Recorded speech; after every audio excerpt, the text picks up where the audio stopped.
So, you're tired of losing in honor of kings and think jungling will help you get to the top ranks. Don't worry, you've come to the right place. This video will be very detailed.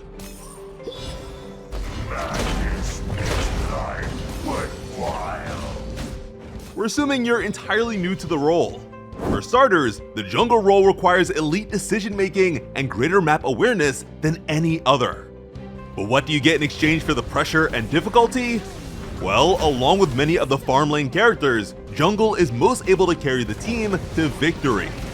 Now, before we get ahead of ourselves, there are a few things to note. The game can be broken down into 3 parts. The first 4 minutes, 4 to 10 minutes, and 10 minutes to the finish. Victory! During each part, the duties of a jungle player are different.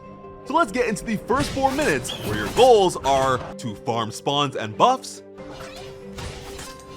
gank lacking players, My blood alone is not enough. Slain an enemy. and slay dragons. 请求集合。 At the start of the game, you'll make your way to the buff closest to the clash lane on your side of the map. In this gameplay, that is a blue buff. A spawn that, once killed, will increase your mana regeneration significantly. This will allow you to stay on the hunt, reducing the amount of times you would otherwise need to return home to recover. Additionally, it also reduces your ability cooldowns, allowing you to let off more attacks than you would typically be able to. Once you've gotten the blue buff, you'll collect gold from killing the spawns to the left of it and then the ones below. Now, you may be wondering, why run to the buff first at the start of the game instead of beginning with these spawns below? After all, that would make it a straight line. The reason for this is that the buff is most important. Enemies may try to steal it or slow you down by poking, so you want to secure that buff as soon as possible. Not only that, but starting this way is most efficient for your next step once all that initial gold has been collected.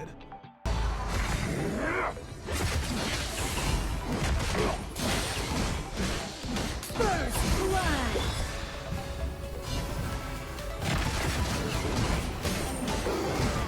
Double kill. You'll need to make a choice here between going middle lane to collect gold from fighting somewhere between 1 to 3 minions, as well as a sprite spawn on the side.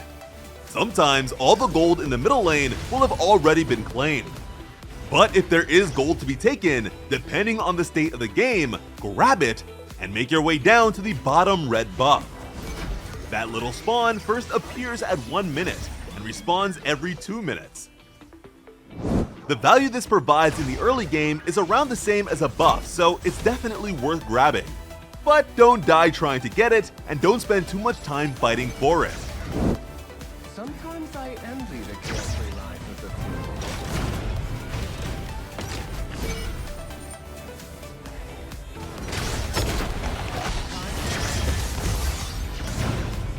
You have slain an enemy. At the bottom jungle, you'll again start with killing the spawns on the left side and then the buff. While the blue buff is good for mana and cooldowns, the red one provides additional damage on your base attacks and a slow effect.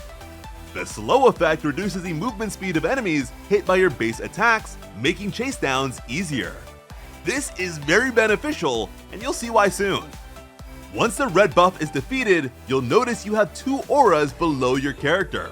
A blue one that appears after killing the blue, and now a red one as well, making it easy to know when your buffs are in effect.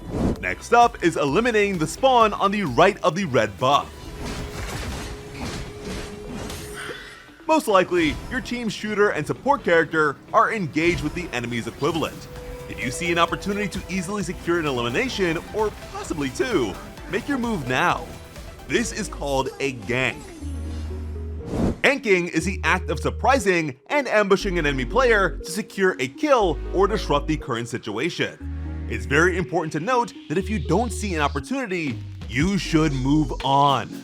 Very rarely should you stay around waiting for something to happen. This will make you fall behind in gold. If your team is pushed up against their own tower with the enemy far away from theirs, there is a high percentage chance that you'll be able to get an elimination.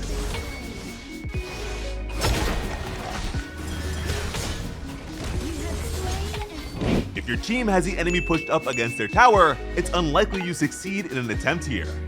But depending on their current HP, it's possible to get an elimination. Lastly, if the situation is somewhat neutral and the teams are engaged in the middle of the lane, there is a high chance of success, especially if the enemy has already used their flash. Personally, my approach to ganking, and really the game as a whole, is to punish the enemy for mistakes. Instead of forcing the issue, I typically jump at opportunities where the enemy has slipped up. Now, this is a beginner guide, so we won't get too advanced. However, there are more important basic things to be aware of at this point in the game. So let's take a step back to right after you secured both buffs and your available spawns. First, consider the position of the enemy middle player. The middle player will almost always rotate to the shooter lane very early on to try and secure an advantage. You need to know where they are, or rather, where they are likely to be. It's easy when your teammates secure vision by actively having an enemy within their view, but you can't rely on it. There are three important possibilities. 1. The enemy middle player is simply engaged with your team in the middle. That's easy enough. They're currently not a threat, but worth noting. 2. If they are not engaged with the middle lane and you do not see them return home, that is a possible threat. They are likely rotating towards where you will be going. And 3. The obvious scenario where they are already engaged in the shooter lane fighting your team. This does not mean a gank is impossible, but it definitely means you need to be more careful about the timing. Because instead of creating a 3-on-2 fight by joining, it is instead an even 3 versus 3. But that's enough about the middle player. Next, after securing your 2 buffs and spawns, consider the enemy jungler. We haven't talked about them yet, but that is on purpose. Up to this point, you started at the blue buff, passed through the middle, and then made your way to the red buff. While you were doing that, the enemy jungle player, more times than not, was doing the same thing on the opposite side. While you're now considering a gank on the shooter lane, they are too. And for this reason, while you may not get an elimination, sometimes it's worth it to push the issue to counter or deter the enemy jungler from successfully ganking your team. This may result in a clash and 0 eliminations on both sides, but that outcome is better than allowing the enemy jungler to slay your team. Once the result of that phase is clear, you then do pretty much the same thing again, collecting any gold you see along the way. Keep in mind that the blue and red buffs spawn back 70 seconds after they've been killed, along with the other monster camps. You want to defeat them as soon as they spawn, because if not, the enemy team will steal the buff and gold. This is very important. We already went over the buffs, so just imagine fighting an enemy jungler who has them while you don't. Farming gold is a top priority, but it should be something you do while completing other key objectives. You should not just run around the map collecting gold aimlessly. Run routes that allow you to collect gold and help the team secure eliminations and objectives. There should never be a time where you're doing nothing but running around. And yes, you can gank the clash lane. In fact, you should if the farm lane does not seem to have any opportunities worth going after. Sometimes you may want to start at the red buff and instead start the game attempting to gank the clash lane. But now, let's talk about dragons. The Tyrant and Overlord first spawn 4 minutes into the game, and from there, respawn every 4 minutes. When a player kills a dragon, XP and gold is granted to their entire team. Killing the Overlord specifically will replace your team's next 2 waves of minions for all 3 lanes with Overlord Vanguards. Basically, instead of the typical minions that push lanes for your team, you'll have dragons that are much better at taking down towers. Killing the Tyrant Dragon will grant the Tyrant Arrival buff to your whole team. This is a chain lightning effect on a hero's basic attacks. Both dragons are beneficial and put your team in a position to win. If you're not sure which one you should take down, the simple answer is to take the one that is most convenient. If the enemy team is all over the area close to the Overlord, get the Tyrant. If you finish getting your buffs and have no ganks available, get the one closest to the buff you last grabbed. To take it a level higher though, against a great team, you'd rather get the dragon close to the bottom lane on your side. Reason being, it's less likely that they'll be able to hide in the grass behind the dragon and steal the last hit. It's not about who damages the dragon most, it's about the last bit of damage. So be careful not to let your dragon be stolen, especially by Angela. Early game, the dragon's effects are not very strong, so don't risk your life for a dragon. Grab it if you can do so safely. But now, let's test if you've been paying attention. What's the biggest priority during the first 4 minutes? Is it A, farming monsters and buffs? B, ganking? Or C, taking down the dragons? The correct answer is A. Make a mistake here, and you'll be behind on gold. Hopefully you got that right. Let's move on to Phase 2. 4 to 10 minutes where a jungle character takes over. Enemy double kill. Killing spree. After 4 minutes, the tower protections go down. From here on out, minions are worth a lot more gold. You can develop faster during this stretch, leveling up and earning gold to purchase items faster than other players. As always, your buffs are most important.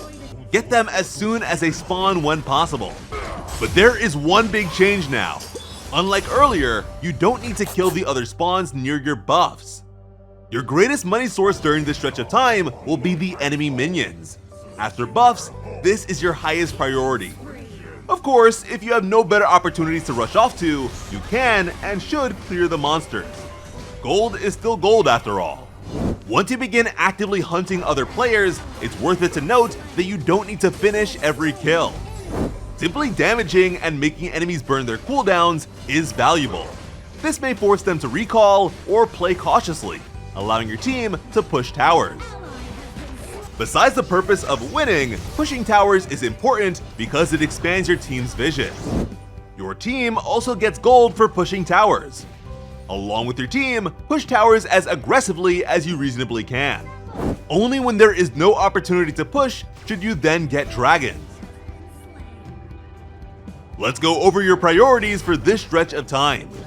Getting buffs, clearing waves of minions, ganking, pushing towers, and then your little monsters. Now for the final phase.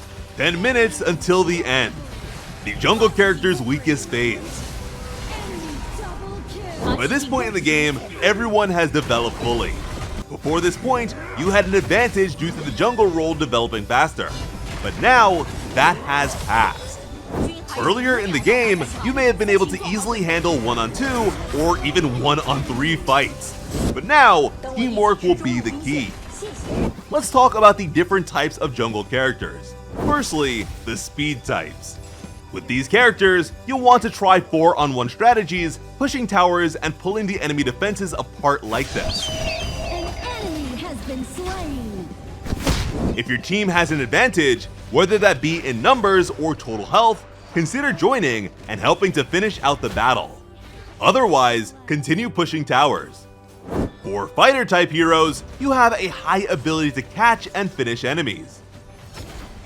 Clear minion lanes to give your team more vision, then get some sneaky kills on individuals. If your gold is at a good number, most likely they can't handle you in a 1-on-1 fight. Kills like these will give your team an advantage. Legendary. Then there are teamwork-based jungle characters. This one is pretty self-explanatory. Destroyed a turret. Follow your team and help protect the center. When you have an advantage of any sort, pushy towers as much as possible. Only when you can't push further do you retreat to get a dragon. Keep going like this until you've taken down all the towers. Been slain. At 10 minutes or later, you still need to get the buffs. This never changes. They are always a priority. To wrap up, let's see if you've been paying attention. What should I do in this situation? We're past the 10-minute mark, the dragons have spawned, my blue buff is about to respawn, and there is a team fight happening.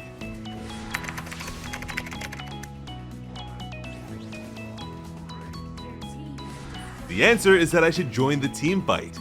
My team has the numbers advantage, and we have minions on the way to help with the final push as well.